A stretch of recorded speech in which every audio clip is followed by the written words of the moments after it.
दोस्तों, सपने में अगर शेर दिखाई देता है तो उसका क्या अर्थ होता है? प्राचीन काल से ही शेर को जंगल का राजा माना जाता है। शेर का संबंध मां दुर्गा से भी होता है, लेकिन सपने में शेर देखने के कई अर्थ हो सकते हैं। कुछ अर्थ शुभ होते हैं और कुछ अशुभ भी। आइए इस प्राचीन कथा के माध्यम से जान लेते हैं कि अगर किसी व्यक्ति को सपने में शेर दिखाई देता है तो उसका क्या मतलब होता है। दोस्तों, प्राचीन काल की बात है। मध्य देश के एक अंबुज गांव में हरे भरे और घने जंगलों के बीच के नगर में एक गरीब व्यक्ति रहता था, जिसका नाम देवदत्त था। देवदत्त एक साधारण व्यक्ति था जो अपने सरल स्वभाव और सीमित संसाधनों में संतुष्ट रहता था। वह हर दिन जलती धूप के नीचे मेहनत करता और केवल इतना कमाता था कि खुद और अपनी बूढ़ी मां को भोजन करा सके। जीवन कठिन था, लेकिन उसने इसे एक मुस्कान के साथ स्वीकार करना सीख लिया था। एक रात जब थकावट भरे दिन के बाद देवदत्त अपने तिनकों के बिस्तर पर लेटा और जल्द ही गहरी नींद में सो गया, तब उसने एक विचित्र सपना देखा। उसने सपने में खुद को एक विशाल खुली जमीन पर खड़ा हुआ पाया। आकाश में सुंदर तारे और चंद्रमा चमक रहे थे। फिर दूर से उसने एक खतरनाक शेर को देखा, जिसके दांत बहुत नुकीले थे। शेर धीरे धीरे देवदत्त की ओर बढ़ रहा था। उसके बड़े बड़े पैर जमीन पर लगभग कोई आवाज नहीं कर रहे थे। जब वह पास आया तो देवदत्त ने देखा कि शेर की आंखें उस पर जमी हुई थीं, जैसे वह उसे जानता हो, जैसे वह उसी के लिए आया हो। शेर देवदत्त के सामने रुका और झुक गया, जैसे वह चाहता हो कि देवदत्त उसकी पीठ पर सवार हो जाए। जैसे ही देवदत्त ने शेर के माथे पर अपना हाथ रखा, उसे अचानक से शक्ति, साहस और महानता का आभास होने लगा। लेकिन इससे पहले कि वह शेर की पीठ पर चढ़ पाता, उसकी नींद टूट गई और वह अचानक जाग गया। जागने के बाद भी शेर की छवि उसकी आंखों में ताजा थी। देवदत्त उठकर बैठ गया। उसका दिल तेजी से धड़क रहा था। सपना इतना वास्तविक, इतना स्पष्ट महसूस हुआ कि उसने उसे गहराई से बेचैन कर दिया। उसने अपनी आंखें मली और उस अजीब एहसास को दूर करने की कोशिश की, लेकिन उस महान शेर की छवि उसके विचारों में बनी रही थी। अपने पास जल रहे छोटे से मिट्टी के दीपक की ओर देखते हुए उसने सोचा, इस सपने का क्या मतलब? हो सकता है एक शेर इतना भव्य और महान मेरे सपने में आ रहा है, लेकिन क्यों? इसका क्या कारण हो सकता है? सुबह उठने के बाद देवदत्त ने अपनी माता की सेवा की और उसने यह फैसला किया कि वह रात में देखे हुए सपने के अर्थ का पता लगाएगा, क्योंकि वह सपना बहुत असामान्य और महत्वपूर्ण था कि उसे नजरअंदाज नहीं किया जा सकता था। फिर वह एक बुद्धिमान वृद्ध आर्षि महर्षि विभाकर जंगल में रहते थे और सपनों की गहरी समझ के लिए प्रसिद्ध थे। देवदत्त ने सोचा, अगर कोई मुझे इस सपने को समझने में मदद कर सकता है तो वह वही अरश्शी हैं। दृढ़ मन के साथ देवदत्त घने जंगल से होकर चल पड़ा। उस जंगल में ऊंचे ऊंचे वृक्ष थे जो सूर्य के प्रकाश को भी रोकते थे। जंगल की हवा में मिट्टी और पत्तियों की गंध थी और पेड़ों के बीच से पक्षियों की आवाज गूंज रही थी। इस प्रकार से जंगल की लंबी यात्रा के बाद वह आखिरकार आर्षि की साधारण कुटिया तक पहुंचा, जो जंगली फूलों से घिरी हुई थी। जब देवदत्त अर्षि के पास पहुंचा तो उसने देखा कि महर्षि विभाकर काफी उम्र के थे। उनकी लंबी सफेद दाढ़ी और ज्ञान से भरी चमकती आंखें थीं। देवदत्त ने इंतजार किया जब तक कि अर्षि ने अपनी आंखें नहीं खोली। उनकी शांत दृष्टि ने देवदत्त की आंखों में शांति का अनुभव कराया। जब उस अर्षि ने आंखें खोलीं तो देवदत्त ने हाथ जोड़कर प्रणाम करते हुए कहा, प्रणाम महाराज, मैं आपके पास मार्गदर्शन की खोज में आया हूं, क्योंकि मैंने एक सपना देखा है जो मेरे मन को परेशान कर रहा है। अर्षि ने सिर हिलाते हुए इशारा किया कि देवदत्त उनके पास बैठ जाए। आर्षि ने कहा, हे वत्स, इस सपने के बारे में मुझे बताओ। सपने अक्सर देवताओं के संदेश होते हैं, लेकिन उनके अर्थ हमेशा स्पष्ट नहीं होते। एक गहरी सांस लेते हुए देवदत्त ने अपना सपना विस्तार से बताना शुरू किया। उसने विस्तृत मैदान, चांदनी और वह खतरनाक शेर जो उसकी ओर बढ़ रहा था, इसका वर्णन किया। उसने बताया कि कैसे शेर ने उसके सामने झुककर उसे अपनी पीठ पर चढ़ने के लिए आमंत्रित किया, कैसे उसने शक्ति और साहस का अनुभव किया और कैसे सपना अचानक समाप्त हो गया। आर्षि ने ध्यानपूर्वक सुना। उनकी आंखें बंद थीं, जैसे वह खुद उस सपने को देख रहे हों। लंबी चुप्पी के बाद आर्षि ने आखिरकार अपनी आंखें खोलीं और कहा, देवदत्त, तुम्हारे सपने में जो शेर आया वह बहुत महत्वपूर्ण संकेत है। इतना भव्य प्राणी देखना कोई साधारण घटना नहीं है, यह देवताओं का संकेत है। शेर ज्ञान, शक्ति और राजसत्व का प्रतीक है। हे वत्स, तुम्हारा सपना यह संकेत दे रहा है कि तुम महानता के लिए बने हो। आगे चलकर तुम एक महान राजा बनने वाले हो। आर्षि के शब्दों से अभिभूत देवदत्त ने अविश्वास में सिर हिलाया और प्रश्न किया, लेकिन महाराज, यह कैसे हो सकता है? उसकी आवाज संदेह से भरी हुई थी। मैं तो केवल एक गरीब आदमी हूं, जिसके पास नाम के लिए केवल यह कपड़े और अपनी बीमार मां का प्यार है। मैं कैसे सबसे बढ़कर महानता के लिए बना हो सकता हूं? मैं कैसे किसी नगर का राजा बन सकता हूं? यह तो असंभव है। आर्षि ने धीरे से मुस्कुराया। उनकी आंखों में एक ज्ञानी चमक थी। उन्होंने कहा, हे देवदत्त, देवताओं के संकेत रहस्यमय होते हैं। वे धन या स्थिति के आधार पर नहीं चुनते, बल्कि हृदय की पवित्रता और आत्मा की शक्ति के आधार पर चुनते हैं। चाहे तुम मानो या ना मानो, भाग्य का चक्र पहले ही घूम चुका है। शेर ने तुम्हें चुना है और तुम्हारा भाग्य एक राज्य के सिंहासन से बंधा है। देवदत्त स्तब्ध होकर बैठ गया। आर्षि के शब्द उसके मन में गूंज रहे थे। क्या यह वास्तव में हो सकता है? क्या वह एक साधारण आदमी एक राजा बनने के लिए निर्धारित हो सकता है? यह असंभव लग रहा था। फिर भी आर्षि इतनी निश्चितता से बोल रहे थे कि देवदत्त इसे पूरी तरह से खारिज नहीं कर सका। आर्षि ने कहा, हे वत्स, यह याद रखो, सपनों को हल्के में नहीं लेना चाहिए। वे देवताओं की भाषा होते हैं, हमारे साथ संवाद करने का एक तरीका। तुम्हारे सपने में शेर एक मार्गदर्शक है, उस पथ का प्रतीक है जिस पर तुम्हें चलना है। देवताओं की इच्छा पर भरोसा करो और जब समय आएगा तब तुम जान जाओगे कि क्या करना है। देवदत्त ने आर्षि को कृतज्ञता से धन्यवाद दिया। उसके दिल में अभी भी संदेह था, लेकिन साथ ही उसके मन में आशा की एक किरण भी जल रही थी। वह गांव लौट आया। उसके मन में विचारों का बवंडर था कि उसका भविष्य उसके लिए क्या लेकर आएगा। देवदत्त जिस नगरी में वास करता था, उस नगरी के राजा युवराज थे। राजा युवराज अत्यंत वृद्ध थे और उनकी कोई संतान नहीं थी। वह धर्म, सत्य और न्याय के पालन के लिए प्रसिद्ध थे। उन्होंने जीवन भर अपने प्रजा की भलाई के लिए कार्य किए थे और उनके राज्य में समृद्धि और शांति स्थापित की थी।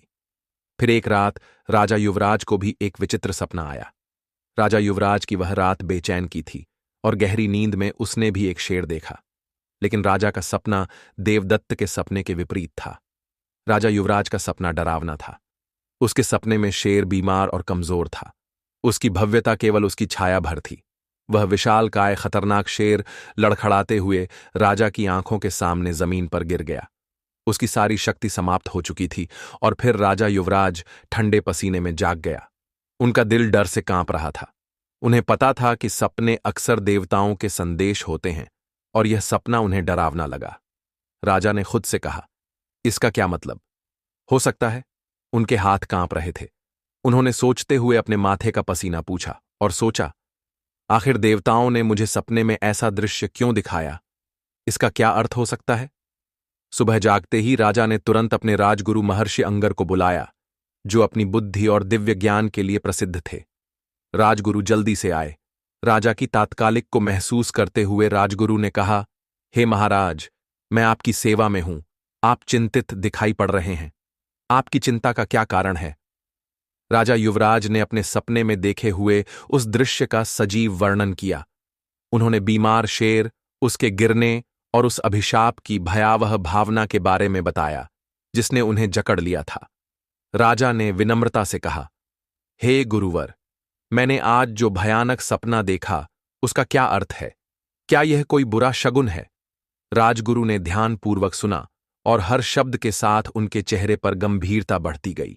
कुछ क्षणों के ध्यान के बाद उन्होंने दुख भरी आंखों से राजा की ओर देखा और कहा, हे राजन, आपका यह सपना वास्तव में देवताओं की चेतावनी है। शेर आपकी शक्ति, आपके शासन और आपके जीवन का प्रतीक है। उसका गिरना आपके जीवन के अंत और आपके शासन के अंत की भविष्यवाणी करता है। देवताओं ने यह दृश्य भेजा है ताकि आपको आने वाले समय के लिए तैयार किया जा सके। राजा युवराज का दिल डूब गया। निराशा की एक ठंडी लहर उन्हें घेर गई। राजा युवराज ने घबराते हुए कहा, मेरे जीवन का अंत यह कैसे हो सकता है? हे राजगुरु, मेरा तो कोई उत्तराधिकारी भी नहीं है। मेरे बाद इस सिंहासन पर कौन बैठेगा? अब मेरे राज्य का क्या होगा? राजगुरु, जो बुद्धिमान और विचारशील थे, उन्होंने ने राजा को सलाह देने से पहले कुछ क्षण सोचा और फिर बड़ी सावधानी से कहा, हे महाराज, देवताओं ने आपको सपने में जो दृश्य दिखाया है, उसी में आपके प्रश्न का उत्तर भी मौजूद है। हे राजन, जब आपका इस संसार से विदा लेने का समय आएगा, तो आप अपने मंत्रियों को यह निर्देश देना कि आपका जो सबसे प्रिय शेर राज्यपाल है, वही अगला राजा चुनेगा। वह शेर देवताओं की इच्छा से प्रेरित होगा और आपके राज्य के लिए एक नया उत्तराधिकारी चुनेगा, जो आपके नगर का राजा बनेगा। इस प्रकार से आपका राज्य बिना शासक के नहीं रहेगा और देवताओं की भी इच्छा पूर्ण हो जाएगी। राजा युवराज अपनी मृत्यु की खबर से बहुत दुखी थे, किंतु उन्होंने राजगुरु की आज्ञा को शिरोधार्य समझा और स्वीकृति दे दी। उन्होंने राजगुरु से कहा, हे गुरुवर, आप जो कहते हैं वह सत्य ही होगा। मैं आपकी आज्ञा का पालन अवश्य करूंगा। देवताओं के मार्गदर्शन से मेरा शेर राज्यपाल ही अगला राजा चुनेगा। और इस प्रकार अपने परलोक प्रस्थान से पहले राजा युवराज ने अपने मंत्रियों को इकट्ठा किया और उन्हें गुरुवर के निर्देशों का पालन करने का आदेश दिया। हालांकि इस असामान्य आदेश से सभी मंत्रीगण उलझन में थे, किंतु यह राजा का आदेश था, इसीलिए उन्होंने राजा की इच्छाओं का सम्मान करने की कसम खाई। कुछ दिनों बाद राजा युवराज अपनी नींद में शांति से विदा हुए। उनकी आत्मा इस नश्वर संसार से प्रस्थान कर गई। राज्य की प्रजा ने अपने प्रिय राजा की मृत्यु पर शोक मनाया। मंत्रियों ने जैसा कि निर्देशित था, राज्य के लोगों को घोषणा की। उन्होंने समस्त प्रजा को बताया कि राजा का शेर ही अब अगला शासक चुनेगा। फिर नियुक्त दिन पर राज्य के सभी कोनों से लोग के पास इकट्ठा हुए। हर कोई चुने जाने की उम्मीद में आया था। कुछ लोग अपने सबसे अच्छे कपड़े पहनकर आए थे, जबकि दूसरों ने देवताओं की कृपा पाने की उम्मीद में उपहार भी लाए थे। उसके बाद राजा के प्रिय शेर राज्यपाल को राजसी वेशभूषा में सजा कर लाया गया। उसका बड़ा भव्य रूप भीड़ पर एक छाया डाल रहा था। लोग उत्सुकता से देख रहे थे। जब शेर धीरे धीरे भीड़ के बीच से गुजर रहा था, उसके विशाल पैर जमीन पर एक लयबद्ध धड़कन बना रहे थे। उसने हर व्यक्ति के सामने ठहराव लिया। उसकी बड़ी आंखें उन्हें देख रही थीं, जैसे कि उनकी कीमत तौल रही हो। कुछ लोग भीड़ में शेर को छूने की उम्मीद में पहुंचे, जबकि अन्य चुने जाने की उम्मीद में धीरे से प्रार्थना कर रहे थे। लेकिन शेर ने किसी को नहीं चुना। वह शानदार कपड़े पहने हुए कुलीन धनी व्यापारियों और यहां तक कि सबसे धर्मनिष्ठ पुजारियों के पास से भी गुजर गया। उसने उनमें कोई दिलचस्पी नहीं दिखाई। मंत्रियों ने चिंता करना शुरू किया, क्योंकि शेर भीड़ में बिना किसी को चुने ही घूम रहा था। लोगों में संदेह की फुसफुसाना करेगा। फिर उस सभा के किनारे पर शेर रुक गया। उसने वहां पर देवदत्त को पाया, जो ना तो राजा बनने की उम्मीद में आया था और ना किसी उपहार के लिए, बल्कि वह केवल जिज्ञासा से आया था। दूसरों के विपरीत देवदत्त ने शानदार कपड़े नहीं पहने थे और ना ही कोई उपहार लाए थे। वह विनम्रता से खड़ा था, अपने साधारण वस्त्र पहने हुए और हाथ जोड़कर खड़ा था। शेर देवदत्त की ओर बढ़ा और उसे हार पहना दिया। समस्त भीड़ ने विस्मय में सांस ली और मंत्रियों ने इस दिव्य चयन को देखते हुए देवदत्त को नया राजा घोषित किया। इस विचित्र दृश्य को देखकर देवदत्त अभिभूत हो गया। उसके दिमाग में इस अद्वितीय घटनाक्रम की गूंज थी। उसने सोचा, यह कैसे हो सकता है? मैं और अगला राजा, उसका दिल उसकी छाती में तेजी से धड़क रहा था। मैं तो एक गरीब आदमी हूं, इस भाग्य के योग्य कैसे हो सकता हूं? लेकिन जब वह शेर की पीठ पर बैठा तो एक अजीब शांति ने उसे घेर लिया, जैसे कि खुद देवताओं ने उसे आश्वासन दिया हो कि यही उसकी नियति है। वहां पर उपस्थित सभी लोग, जो हालांकि आश्चर्यचकित थे, लेकिन उन्होंने शेर के निर्णय को देवताओं की इच्छा मानकर स्वीकार किया। उन्होंने देवदत्त के सामने सिर झुका दिया, उसे अपने नए राजा के रूप में मान्यता दी। मंत्रियों ने भी उसके सामने झुककर अपनी निष्ठा की शपथ ली। इस प्रकार देवदत्त को महल ले जाया गया, जहां उसी दिन उसका राज्याभिषेक किया गया। फिर दिन बीतने के साथ देवदत्त ने अपने नए जीवन को एक राजा के रूप में अपनाने की कोशिश की। यह परिवर्तन आसान नहीं था। वह धारण जीवन का आदमी था, शाही विलासिता और जिम्मेदारियों के आदि नहीं था, लेकिन उसका दिल विनम्र रहा और उसने पहले के राजा की सेवा करने वाले लोगों से मार्गदर्शन मांगा। राजा बनने के बाद उसकी पहली क्रियाओं में से एक उस आर्षि को ढूंढना था जिसने उसकी नियति का पूर्वानुमान लगाया था। आर्षि के शब्दों की स्मृति उसके साथ रही थी और वह उस आर्षि के प्रति गहरी कृतज्ञता महसूस कर रहा था जिसने उसे उसके सपने के महत्व को समझने में मदद की थी। देवदत्त ने आर्षि की कुटिया पर पहुंचते ही गहराई से झुककर कहा, हे मुनिवर, मैं अब राजा हूं, जैसा कि आपने भविष्यवाणी की थी, लेकिन मैं अभी भी अपने सपने का अर्थ पूरी तरह से नहीं समझ पाया हूं। शेर को सपने में देखना किस बात का प्रतीक है? आर्षि ने दयालु मुस्कान के साथ देवदत्त का स्वागत किया और उसे बैठने का इशारा किया। आर्षि ने कहना शुरू किया। उनकी आवाज मृदु लेकिन ज्ञान से भरी हुई थी। हे देवदत्त, शेर एक शक्तिशाली प्रतीक है। विशेषकर सपनों की दुनिया में इसके कई अर्थ हो सकते हैं जो सपने की परिस्थितियों और स्वप्न दृष्टा के जीवन पर निर्भर करते हैं। आर्षि ने आगे कहा, हे वत्स, जो कोई अपने सपनों में शेर की सवारी करता है वह अक्सर महानता के लिए तैयार होता है। एक शासक या महान प्रभावशाली व्यक्ति बनने के लिए यह इसलिए होता है क्योंकि शेर ज्ञान, शक्ति और महानता का प्रतीक है। यह वह गुण है जो एक नेता में आवश्यक होते हैं। जब तुमने अपने सपने में शेर के माथे पर हाथ रखा था, तुमने वह शक्ति और जिम्मेदारी स्वीकार की थी जो देवता तुम्हें दे रहे थे। देवदत्त ने ध्यानपूर्वक सुना। उसका मन हर शब्द को ग्रहण कर रहा था। उसने आर्षि से पूछा, हे मुनिवर, लेकिन अगर कोई व्यक्ति शेर को अपने से दूर भागते हुए देखता है या उस पर हमला करते हुए देखता है, इसका क्या मतलब होता है? आर्षि ने सिर हिलाया। देवदत्त के सवालों की गंभीरता को समझते हुए उन्होंने कहा, हे वत्स, यदि कोई व्यक्ति अपने सपने में शेर को अपने से दूर भागते हुए देखता है तो यह अक्सर धन और समृद्धि के नुकसान की चेतावनी होती है। शेर स्थिरता और समृद्धि का प्राणी है और उसका प्रस्थान इस बात का संकेत देता है कि यह आशीर्वाद स्वप्न दृष्टा से छीन रहे हैं। उन्होंने देवदत्त को यह समझने का समय दिया। फिर आगे बोले, हे वत्स, यदि शेर तुम पर सपने में हमला करता है तो इसका मतलब है कि तुम्हें लंबा जीवन मिलेगा, क्योंकि यह हमला एक परीक्षण या चुनौती का प्रतीक है जो तुम्हारी आत्मा को मजबूत करेगा और तुम्हारी सहन शक्ति की परीक्षा लेगा। यह इस बात का संकेत है कि देवता मानते हैं कि तुम आगे आने वाली बाधाओं का सामना करने के लिए पर्याप्त मजबूत हो। आर्षि की आवाज धीरे धीरे हो गई, जैसे वह एक और गंभीर व्याख्या साझा कर रहे थे। हे वत्स, लेकिन अगर कोई शेर को सपने में मरते हुए देखता है तो यह एक अशुभ संकेत होता है। यह अक्सर स्वप्न दृष्टा की खुद की मृत्यु या उनके जीवन में किसी महत्वपूर्ण चीज के अंत की भविष्यवाणी करता है। शेर जो शक्ति और जीवन का प्रतीक होता है, जीवन के सार का प्रतिनिधित्व करता है, उसकी मृत्यु एक बड़े परिवर्तन का संकेत होता है जो अक्सर दुख होता है। इस विचार को सुनकर देवदत्त कांप गया। उसने पूछा, हे मुनिवर, और राजा के सपने के बारे में क्या? उन्होंने सपने में ऐसा क्या देखा जिसने उनकी मृत्यु की भविष्यवाणी की थी? फिर आर्षि ने गंभीरता से कहा, राजा, युवराज का सपना देवताओं का स्पष्ट संदेश था। शेर का गिरना उनके शासन और उनके जीवन के अंत का संकेत था।